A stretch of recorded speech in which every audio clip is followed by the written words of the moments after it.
কয়দিনের দুনিয়ায় তুমি আসছো, আজ বললে কাল 2 দিন হয়ে যাবে।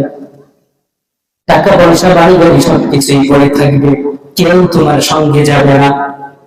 সব কথা আমরা জানি, তারপরে একটু বলি, দিলটাকে নরম করে বলা যা। দুনিয়া থেকে চলে গেলে তোমার আদরের স্ত্রী তোমাকে চিনবে না। মরতে কেউ চায়? চাই না। চাই?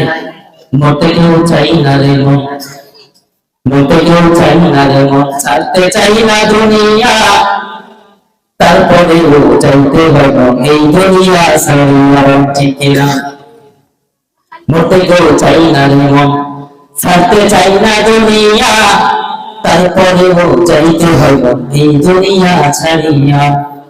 মা বলো, বাবা বলো, আত্মীয় স্বজন, মরার পর তারা কেউ নিবে না খবর। বলেন ঠিক কিনা? মার থেকে কেউ কি সন্তানকে বেশি ভালোবাসে? বলেন বাচ্চা ভালো? মা বলো, বাবা বলো, আত্মীয় স্বজন, মরার পর তারা কেউ নিবে না খবর। সাধারণ স্ত্রী সন্তান সাথে সকলে যাবে ভূমিয়া।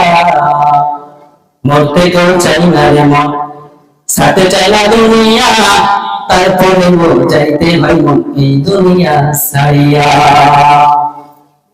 চাইতে হয় না? কেউ থাকতে পারে দুনিয়ায়? আপনার দাদা একটা সময় আমাদের মতো টাটকা যুবক ছিল না? এই বৃদ্ধ বাবাজিরা কথা বলেন ছিল না? যুবকেরা কথা বলেন ছিল না? এখানে কয়েকজন বৃদ্ধ মানুষ এসে বলছে যুবকদের মৃত্যু হয়।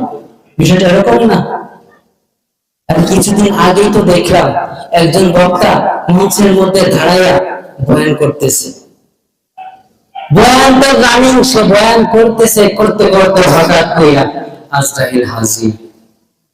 হঠাৎ করে মুখের থেকে জবানটা বন্ধ হয়ে গিয়েছে, মাথাটা সামনের দিকে ঝুঁকে গিয়েছে। বয়স মাত্র 35 ছিল। বলে ঠিক কিনা?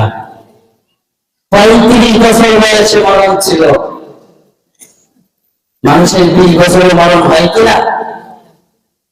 যারা এখনো পর্যন্ত প্যান্ডেলের বাহিরে যুবকরা ঘোরাঘুরি করছে, দিল থেকে নরম করে প্যান্ডেলের মধ্যে চলে আসে। আজকের এই মাহফিল থেকে একটা আমলকে নিজের সঙ্গী বানান। এই আমলটাকে যদি আপনি সঙ্গী বানাইতে পারেন, আপনার জন্য জান্নাত আল্লাহ রেডি করে রাখবেন। বলেন সুবহানাল্লাহ।